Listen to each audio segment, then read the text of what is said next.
তো এই আখের রসকে ঢেলে দিচ্ছি পরেরটায়। দেখো কি হয়ে গেল, সাদা ঘোলাটে একটা জিনিস হয়ে গেল।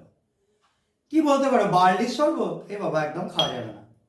যাক, বার্লির শরবত খাবো না, তাহলে এটাকে অন্য কিছুতেই কনভার্ট করে দিই। তো ঠিক চলে এসো, পরেরটা আমি দিয়ে দিচ্ছি। দেখো খুব সুন্দর একটা তোমাদের ওই ব্লুবেরি বা এরকম টাইপের কিছু একটা জিনিস তৈরি হয়ে গেছে। নিশ্চয়ই খেতে ভালো লাগবে এটা। অবশ্যই এই বার্লির শরবতের মতো বাজে জিনিস না। যাক, এরপর এটা দিয়ে কই একটু তো কার্বন ডাইঅক্সাইড বেরোচ্ছে না, তাহলে নিশ্চয়ই কার্বন ডাইঅক্সাইড বের করার দরকার আছে। তো কার্বন ডাইঅক্সাইড বের করতে গেলে আমরা কি করব, আমরা পরেরটায় দেখি যোগ করে যদি ব্লুবেরিটার কিছু পরিবর্তন ঘটানো যায় এবং কার্বনেটেড করে ফেলা যায়। যদিও ব্লুবেরি সবসময় কার্বনেটেড হয় না, কিন্তু যাই হোক, এটা হয়তো কার্বনেটেড না হয়েই ব্লুবেরি তৈরি করছি। দেখো দিয়ে দিলাম পরেরটায়। ব্লুবেরিটা আরো বেশি স্প্রেড করে গিয়ে একটা সলিউশন তৈরি করে ফেললো।